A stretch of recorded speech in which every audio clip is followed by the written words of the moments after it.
दिया है और केजीएफ से अभी भी खुदाई करके सोना निकाला जा रहा है। अब पीएम ऑफिस में एंट्री होती है रॉकी की। सभी लोग रॉकी को देखकर हैरान थे। रॉकी सीधा मिलने जाता है रमिका सेन से। रॉकी रमिका सेन से कहता है कि मैंने कहा था ना, युद्ध हुआ तो जीतूंगा मैं और जीत मेरी ही हुई है।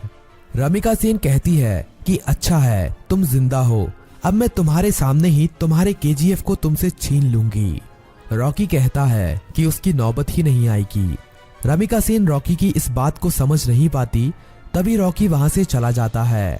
अगले कुछ ही दिनों में रॉकी रमिका सेन की सरकार गिरा देता है और सरकार में अपनी पार्टी को जिताकर अपने आदमी को प्रधानमंत्री बना देता है।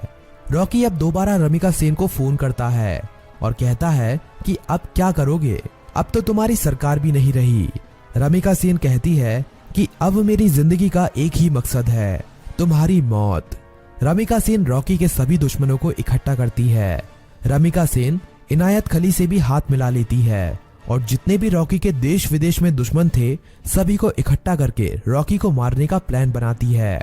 रॉकी को मार पाना आसान नहीं था।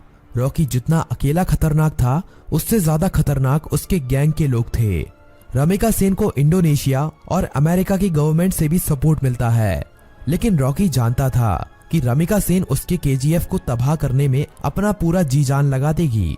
रमिका सेन जानती थी कि रॉकी को उसके केजीएफ में घुसकर मार पाना अब काफी ज्यादा मुश्किल हो गया है, क्योंकि अब रॉकी ने अपने केजीएफ में मिसाइलों को रोकने के लिए अपने केजीएफ के चारों तरफ रडार सिस्टम और काउंटर मिसाइल रख दी हैं।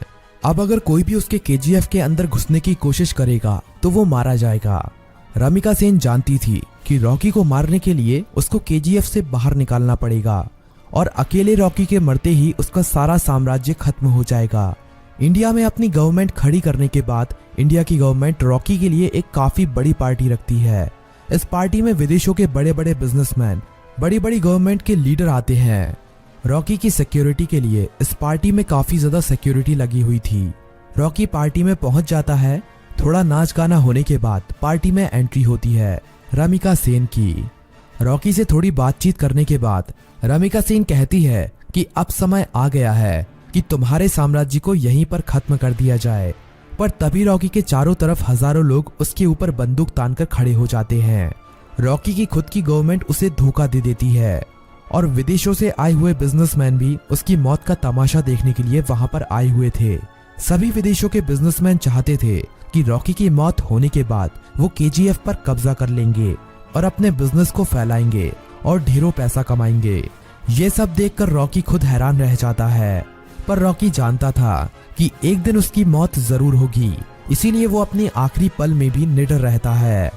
रमिका सेन कहती है कि देखा, आखिर तुम्हारे लोगों ने ही तुम्हें धोखा दे दिया। इतना कहते ही सभी लोग रॉकी को गोलियों से भून देते हैं और रॉकी की मौत वहीं पर हो जाती है और फिल्म यहीं पर खत्म हो जाती है।